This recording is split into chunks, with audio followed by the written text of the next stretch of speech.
سب کے ہاں کہ جس نے محمد مصطفیٰ صلی اللہ علیہ وسلم جیسی شخصیت کو بنایا، جب مجھ جیسے کا تذکرہ ہو جائے، جب آپ کا تذکرہ ہو جائے، جب ایک زنا کرنے والی کا، ایک چور کا، ایک ڈاکو کا، ایک قاتل کا تذکرہ ہو جائے اور اچھے الفاظ میں ہو جائے، تو میرے بھائیوں اس کے لیے کیا عظیم نعمت ہوگی۔ میرے بھائیوں یہ سمجھنے کی بات ہے، اللہ کے نبی کا کلام، سبحان اللہ، اللہ ہمارے نبی کی قبر پہ کروڑوں رحمتیں نازل کرے، ہمیں ان کی شفاعت نصیب کرے۔ حضور صلی اللہ علیہ وسلم نے کیا بات فرماتی، یہ بات اگر ہمارے سامنے اگر اس کی حقیقت کھل جائے نا، ہمارا دل خوشی سے پھٹ جائے۔ اللہ پاک ہمیں حضور صلی اللہ علیہ وسلم کی اس بات کا یقین نصیب فرمائے اور اس یقین کے ساتھ روزانہ اللہ کا ذکر کرنے کی توفیق دے۔ اللہ کے نبی صلی اللہ علیہ وسلم فرماتے ہیں، یقول اللہ تعالی، اللہ رب العزت ارشاد فرما رہے ہیں، انا عند ظن عبدی بی، میرا بندہ مجھ سے جیسا گمان رکھتا ہے میں اس کے ساتھ ویسا معاملہ کرتا ہوں۔ میرا بندہ مجھ سے جیسا گمان رکھتا ہے میں اس کے ساتھ ویسا معاملہ کرتا ہوں۔ انا معہ اذا ذکرنی، جب وہ مجھے یاد کرتا ہے میں اس کے ساتھ ہو جاتا ہوں۔ جب وہ مجھے یاد کرتا ہے، میں تو اس کو کر ہی رہا ہوں یاد، لیکن جب بندہ مجھے یاد کرتا ہے میں اس کے ساتھ ہو جاتا ہوں۔ مجھ جیسا گرا ہوا انسان جب اللہ کو یاد کرتا ہے تو کائنات کا رب میرے ساتھ ہو جاتا ہے۔ اللہ اکبر۔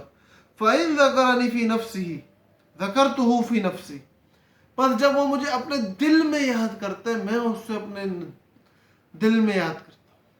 اللہ کی شان کے مطابق جس طرح اس بات کا مفہوم بنتا ہے، جب وہ مجھے اپنے دل میں یاد کرتا ہے میں اسے اپنے دل میں یاد کرتا ہوں۔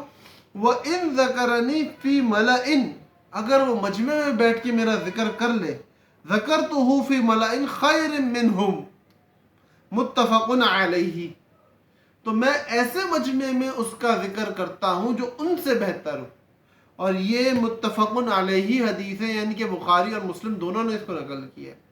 اب میں نے چند لوگوں کے کاموں کے حوالے سے ان کا نام لیا ہے، زانی، چور، ڈاکو، ڈکیت، یہ وہ فلاں فلاں، تو اب ان لوگوں کا ذکر کرنے کا مقصد کیا تھا کہ اللہ رب العزت نے یہاں پر نیک لوگوں کی، صلحاء کی، اللہ والوں کی، ان لوگوں کی جنہوں نے زندگیاں اللہ کو دے رکھی ہیں، ذکر نہیں کی ہے، بلکہ ان کی بات کی ہے جو اللہ کے بندے ہیں۔ وہ نیک بھی ہیں، وہ بدکار بھی ہیں، وہ اچھے بھی ہیں، وہ برے بھی ہیں، وہ اللہ والے بھی ہیں، وہ اپنی زندگی شیطان والی گزارنے کے بعد اللہ کی طرف لوٹنے والے بھی ہیں۔ اس لیے آج میری بہنوں سے، میرے بھائیوں سے میری گزارش ہے، خدا کے واسطے اللہ کی طرف لوٹ آؤ۔ وہ ذات جو ہر حال میں موت سے پہلے ہماری مغفرت کرنے کے لیے تیار بیٹھی ہے، وہ ذات جو ہمیں ایک ایک گناہ معاف کرنے کے لیے تیار بیٹھی ہے، ہماری ہر خطا کو بخشنے کے لیے تیار بیٹھی ہے، اس سے دوستی لگا لو۔